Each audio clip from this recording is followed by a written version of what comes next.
PS Sreedharan Pillai സംസാരിക്കുന്നു. വാക്കുകൾ എൻ്റെയും വാക്കുകളായി ഞാൻ അംഗീകരിക്കുന്നു. രാജ്യം ഒറ്റക്കെട്ടായി നിന്നുകൊണ്ട് ജാതി മത രാഷ്ട്രീയ വ്യത്യാസങ്ങൾക്കപ്പുറം ഒറ്റക്കെട്ടായി നിന്നുകൊണ്ട് ഇത്തരത്തിലുള്ള വെല്ലുവിളികളെ നേരിടാൻ തയ്യാറാവണം. അതിനുള്ള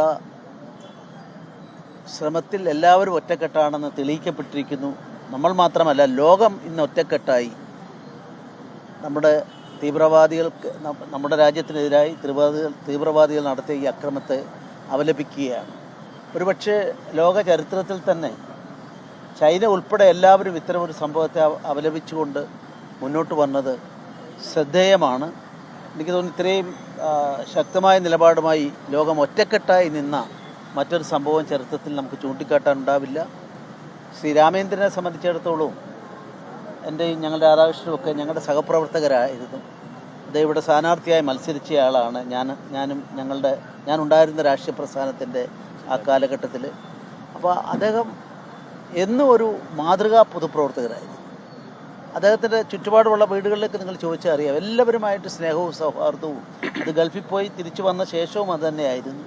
അങ്ങനെ ഒരാൾ വാസ്തവത്തിൽ ഇത്തരത്തിൽ അകാല മൃത്യു വരിച്ചിരിക്കുന്നു. രാജ്യത്തിന് വേണ്ടിയാണ്, രാജ്യത്തിന് വേണ്ടിയുള്ള ബലിദാനിയായി തീർച്ചയായും അദ്ദേഹത്തിൻ്റെ നാമധേയം രേഖപ്പെടുത്തപ്പെടും.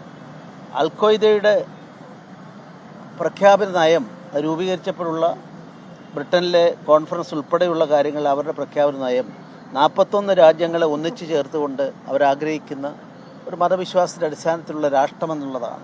അത് ലോകമെമ്പാടുമുള്ള ആ മതത്തിൽപ്പെട്ടവർ അത് അംഗീകരിക്കുന്നില്ല. ഇന്ത്യയിലെ ബഹുഭൂരിപക്ഷം ആ മതത്തിൽപ്പെട്ട ആൾക്കാരും അത് അംഗീകരിക്കുന്നില്ല. പക്ഷേ ഇത്തരത്തിലുള്ള തീവ്രവാദ ശ്രമങ്ങൾ അവർ അത്യന്താധുനികമായ എല്ലാ സംവിധാനങ്ങളും ഏർപ്പെടുത്തിക്കൊണ്ട് ചെയ്യുമ്പോൾ അതിനൊരു യുദ്ധം പോലെ കാണാൻ ഇന്ത്യ രാജ്യം ഇപ്പോൾ തയ്യാറായിരിക്കുന്നു. തീർച്ചയായിട്ടും ഇതൊരു പോരാട്ടം, രാജ്യത്തിനെതിരായി നടന്ന ഒരു യുദ്ധം.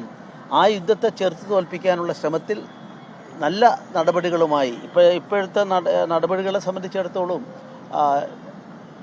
ഏതാണ്ട് എല്ലാവരും അതിനെ സ്വാഗതം ചെയ്തിരിക്കുകയാണ്. നദീജല കരാറ് പോലും ഏകപക്ഷീയമായിട്ടല്ല, അത് ചെയ്യാൻ സ്വാതന്ത്ര്യമുണ്ടെന്ന് അതിനുശേഷമുള്ള വിയന്ന ഉടമ്പടിയാണ് ലോകത്തെ ആ കാര്യത്തിൽ നിയന്ത്രിക്കുന്നത്. ആ രംഗത്ത് പോലും തീർച്ചയായിട്ടും ഏകപക്ഷീയമായി പിന്മാറാൻ 2 ക്ലോസ് ഉണ്ട്. ഞാൻ അതിലേക്കൊന്നും കടക്കുന്നില്ല. അപ്പോൾ അതുകൊണ്ട് തീർച്ചയായിട്ടും ഈ നടപടി നമ്മൾ സ്വീകരിച്ചിരിക്കുന്നു.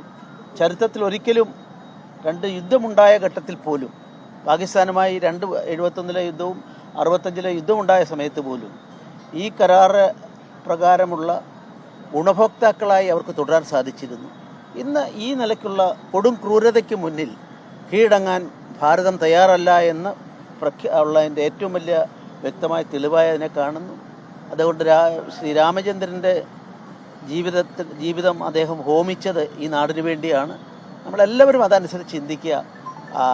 രാജ്യം ഒന്നാമത്തേതും രാഷ്ട്രീയവും മതവുമെല്ലാം രണ്ടാമത്തേതുമാണ് എന്ന് ചിന്തിക്കുന്ന ഒരു തലമുറ, ഒരു ചരിത്രമാണ് ഇന്ത്യക്കുള്ളത്. തീർച്ചയായും അത് ഇക്കാര്യത്തിൽ മുന്നോട്ട് കൊണ്ടുപോകും എന്നാണ് എൻ്റെ വിശ്വാസം.